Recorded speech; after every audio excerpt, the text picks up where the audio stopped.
Get Your Rock Out here with Dusty from Between the Buried and Me. So how's it going? How's the tour going, man? Good, man. Real good. It's cold. It's getting cold. Alright, well let's talk about the Parallax 2, which is due out next week. You preceded this album with an EP. How does this album continue the story of that EP? It gets pretty intense, man.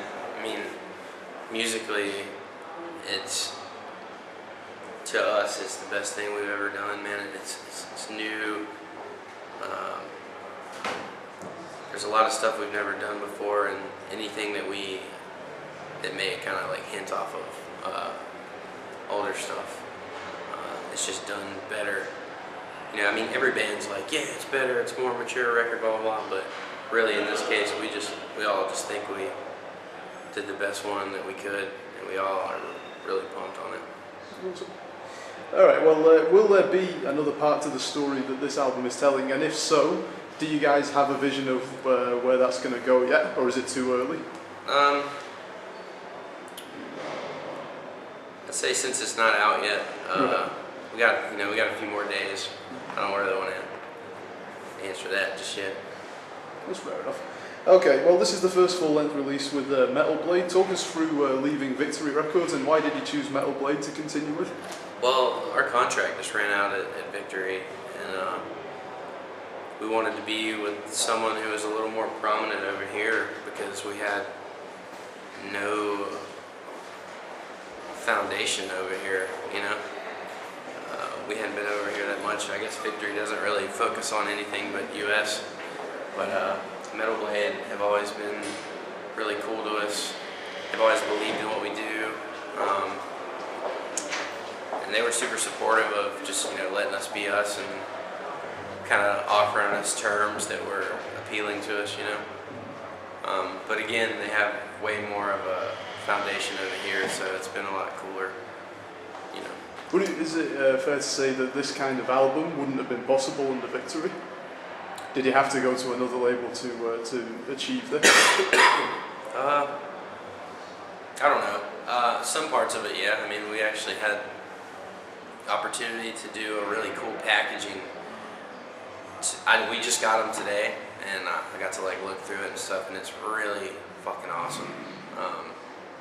It's everything we've always wanted to do, you know. Nothing holding us back. The vinyls look awesome. It's something that like we would look for, you know, in buying a band's record, you know. Like it's really cool to us. So I think, yeah, definitely being with Metal Blade, we were given a lot of creative freedom, you know, like with doing stuff like that, you know. We never have had like a really crazy cool layout before, so we're pretty pumped about it. Is there any hints you can give us as to what that looks like, or do you want everyone to just wait for it? I mean, there's a lot of stuff going on with it. It's definitely, even if you hate the band, it's worth the money just for the packaging. Right. It's really cool. Got about a few more days and then you can check it out. Cool. Alright, well it's quite a challenging album. I have listened to it all the way through. It's got epic, lengthy numbers punctuated by atmospheric, you know, short interludes. How did you work out the structure of the album? I mean, it's the same way we do it every time, you know. We just all come together, and, you know, some people might have written some stuff that they wanted to like start a song with or plan to start the record with, you know, and we kind of just move from there, you know. Yeah, I was going to think of something else to say, but I'm going brain dead by all these people walking by trying to come walk over here. Alright, well, I mean, there's a real continuity to the album in the way all the lengthy songs kind of chop and change the structure around, but it's all held in place by, you know, consistent riffs, consistent maybe lyrical things, a couple of keyboard things. How important is it for a concept album like this to maintain that continuity musically as well as lyrically? I think it's really important because, I mean, ultimately it's just like a story. You know, it's like you're scoring a movie or something, you know. You want it to like, you know, you want it to be able to kind of like match together, you know, like different emotions in the lyrics, you know, whether it's like a big soundtracky type part or something, you know. I mean, you don't want it to just not match up at all. you know.